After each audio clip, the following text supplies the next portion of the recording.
subscribe to this channel. Make sure that you like this video and share it with anybody who may have some questions about obesity, may have some questions about food addiction and how it may affect some people. I mean, this is a personal experience. I'm not a doctor. No, I'm not claiming to be in any which way. I'm not a personal trainer. This is just my personal experience and what I'm seeing that is a common thing amongst people that I can relate with, whether they're morbid, obese, or regular obese, or overweight, or not overweight, or fit.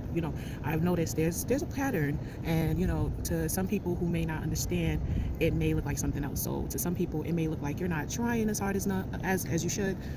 To some people, it may look like you're making excuses, and sometimes people are making excuses, but I wanted to dive into the mind of what somebody may be going through. And I've always been a firm believer of, it's not what you say, it's how you say it. So I realize some people get backlash when they share their personal experience, and there might be people who feel like, well, that's not how I felt, or they may be on a different path or in a different moment on the same journey and may have got more success or may have not felt the same way. But I feel like when you have mental health diagnoses and stuff like that, or you have inner childhood trauma or any type of PTSD or anything that you may have went through, sometimes people use food as a crutch. Some people use food to make them feel better, because food has this dopamine effect. So the brain's way of rewarding the body is releasing dopamine. So you can get that dopamine feeling from fast food, from even regular food at home. You could be home cooking your food and still have that dopamine feeling. What I've realized, and I may just put some clips of certain videos. I might drop it right now. If I don't put it in, that's because I don't want to make it seem like I'm shaming anybody, because these are people that I relate with, and it doesn't matter what size they are. I found that it's a common thing. You ever heard of Mukbang Channels? Then you definitely have seen what I've seen on them. I'm not going to sit here and pinpoint any channels in per se, but one thing I've seen, whether they're obese or morbidly obese or physically fit or skinny or slender, whatever, if they're mukbanger, what I've realized is, they have that same dopamine effect.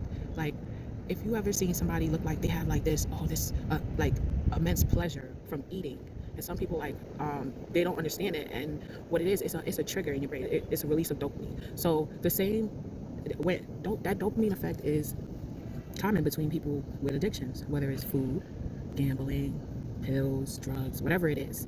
So some people feel like, oh, but food addiction isn't a real addiction. Well, it really is. And even though I've lost the weight that I've lost, it doesn't go away. I still get nightly cravings, but it's easier to maintain or easier to control, but it doesn't mean that it's not still hard. I was diagnosed with an eating disorder at about age 14. I was diagnosed with mental disorders years before that. Too early, in my opinion. You shouldn't diagnose children. Depending on the severity of the situation, I think medicating a 9-year-old is a bad idea. Their mind is still developing. But anyway, that's what makes it a little bit harder when you some people, therapy helps them. Therapy is great. I'll never tell somebody not to go to therapy. However, sometimes it doesn't work for everybody. The same way with medications. Not every medication works for everyone. Some medications have side effects, or it makes people feel disorientated. It makes them feel like they're not themselves. It makes them feel erratic. So yeah, that's something that people who are overweight may also deal with on the mental part of losing weight. So when you're trying to lose weight and you have been mindless diet, sometimes you ever sit in front of the TV and you could eat a whole tray of cookies or something like that, or you could be out and before you go out to dinner, you could think to yourself, okay, I'm not gonna eat that much, but then when you get there, the aroma of the food, you just order it like there's no tomorrow.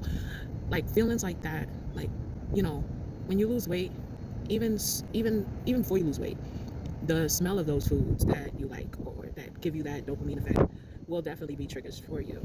So one thing for me was giving up fast food. That's one of the hardest things for somebody who has a food addiction. Because when you get the fast food, there is a mean dopamine effect. I mean, it's who you be, yeah. So that's another thing. Sometimes I notice in videos somebody will get excited, especially when they order one of their favorite menu items and whatever. So that stuff, I understand. I get that, and that's what made me have to cut fast food out. perfect example. You ever stop ordering fast food for about 2 to 4 weeks? Some people will tell you probably no. I want to challenge everybody because you're gonna see what I'm talking about. Do not order anything online, whether it's Uber Eats, whether it's a Chinese food restaurant, whether it's DoorDash, Seamless, whatever. Do not order any fast food for 30 days. You know what ends up happening? You'll get promotions sent to your emails. You'll get, if you're signed up for anything like Pizza Hut or whatever, I know I shouldn't be dropping names, but I'm not that big of a channel for anybody really to give a help. But this is my honest opinion. It doesn't matter what store it is. I'm talking about all fast food, not just one chain. I'm talking about they all do it. And that's because these corporations understand food addiction. They understand how to keep you addicted. So this is the thing. This is what I want you to do. For the next 30 days, don't order anything. Cook your own food. Go to the grocery store, get your food, whatever it is. If you want a McDonald's cheeseburger, make your own cheeseburger. Dice you some onions, make you a cheeseburger, and I guarantee you it'll, after this 30 days, when you go back and you go and order a cheeseburger, order a taco or whatever, I guarantee you'll, whether you eat it or not, it will not taste the same. What I noticed when I gave up fast food for the first 60 days, I noticed when I turned around and I went back to a popular food chain, because I'm really not trying to get in trouble. I went to go get me a cheeseburger. I noticed, like, I just felt there was something wrong. I didn't feel like I was getting the same feeling that I used to get, and it was just because I didn't feel like cooking that day, and that was the only reason why. I was like, oh, I don't want to deal with dishes. Oh, I don't want to really deal with all of that. So I was like, I want something fast. Isn't that that's basically the reason why we order fast food. That is the reason why they keep it the way it is, because you're always going to want something fast. You're always going to want something fast. But there's so many things at home that you could cook that's fast too that would be way healthier than that. But we don't really think about that in the moment. In the moment, we're just looking for that satisfaction. Sounds familiar? That's food addiction. Ooh. My neighbors just pulled up. Anyway, what I wanted to say is basically, yeah, so I noticed, like, I felt a change, and that's when I started recreating fast food menu items that, you know, I used to like. And I noticed that the feeling that I got from when I cooked it at home was a whole different feeling than the feeling I used to get from fast food, period. It was something more, how should I say? All right, with fast food, they put quantity over quality of the food. So when I cook at home, you don't necessarily think to yourself, oh, you're gonna run out of food. You have the quantity already. So instead of caring about the quantity of the food, you now care about the quality of the food, if that makes sense to anybody, because that was the best way I could explain it. So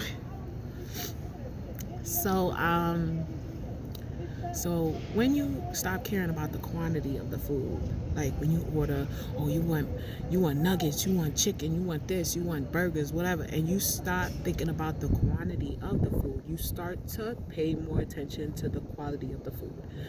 And that's one thing I noticed more. Like, I cooked at home before, but I've noticed in pictures and videos of what I used to cook before, it was still quantity over quality. So that was something that I had to change within myself. Like, that made it so much easier to not buy fast food, because I'm telling you now, if I go and buy fast food now, it has to, like, a lot of fast food I really can't eat anymore, because it just does not sit right with me. It makes my body hurt, it makes my stomach boil. Like, it just does not make me feel good. That's because, now, some people usually think like, oh, that's because I was eating healthy and then I went back to this stuff. Like, I can't keep switching. You're right, you can't keep switching. So give up the fast food and continue to cook at home. Because the moment that you went back to fast food, your body reacted, because that food is not quality, as good a quality as the one you're cooking at home. And that's the message your body was telling you. And some people miss that message. So I challenge you guys, cook at home for the next 30 days. And then go back and order you that taco. Go back and order you that bucket of chicken, whatever. And take a bite. And then remember what you was feeling for the last 30 days. How that food sat with you and how that food sat with you. And compare how you feel. Another thing too that helps is when you're cooking at home, Make your food colorful. Because if you're dealing with mental health, a lot of these disorders or these illnesses, you can change with food. Adding more color to your diet and taking out stuff like, you don't have to drink whole milk. A lot of people that are dealing with weight issues are drinking whole milk. There's some that's not drinking whole milk, but the only change they made was taking out whole milk or taking out milk. There's certain things, like if you take it out or switch it up, it'll make a big difference. It definitely will.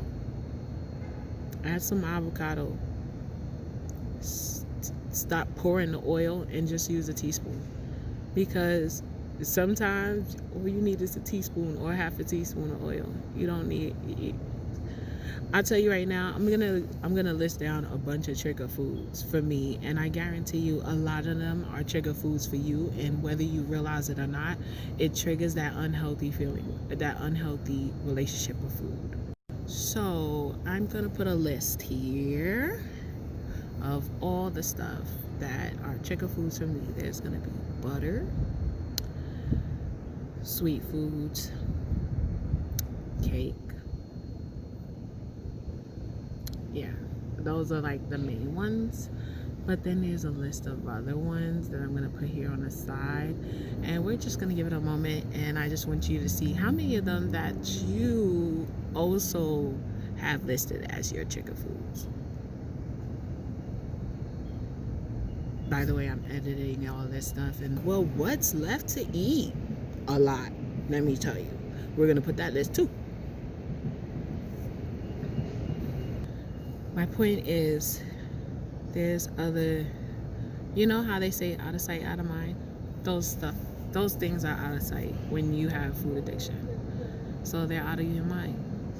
So what I'm asking you to do is change the way you think. Because the way you think changes your whole outlook on weight loss. Because sometimes you're in your own way. Well, let me share with you guys why I haven't been going to the gym. Okay, quick, real, just blunt. I have a lot of issues with panic attack and anxiety. I've had that issue since I was about 11 years old, so that's a pretty long time, over 15 years. So we're not gonna get into specifics. It's a rude tax, a woman her age.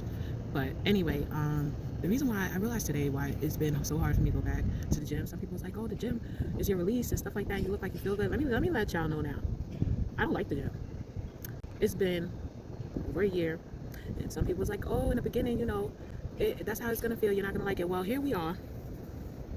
You know, started this journey June 30th, 2019, and well, technically July 1st, 2019, and I still don't feel like I love the gym. And I'm admiring my results. Yeah, I love that, and I understand that I gotta go to the gym or work out at home or whatever to keep that up, but it's not easy.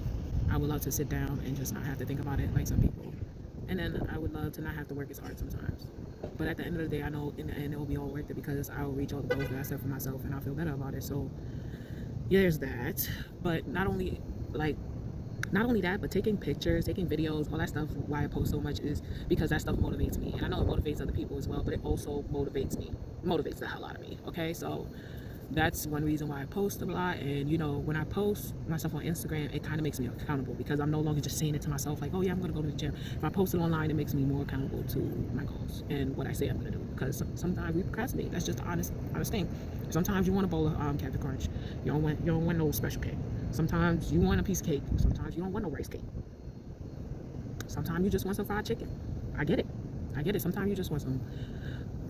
We're not gonna go down the list because we went down the list with the food already, right? So I realized with the gym, like when the mask is over my face, it triggers anxiety for me. So like, yeah, I know I'm not being suffocated, but I swear to you, it feels like somebody is like trying to go for me. Like it triggers my heart rate to go up, and you know, you're already exercising, so your heart rate's already going up. So, you know, the way the gym is set up now with COVID and everything, it doesn't really fit me personally. So that was one reason why I stopped going as much as I was before, because, you know, even though I don't like the gym, that wasn't happening before. So, you know, there's that.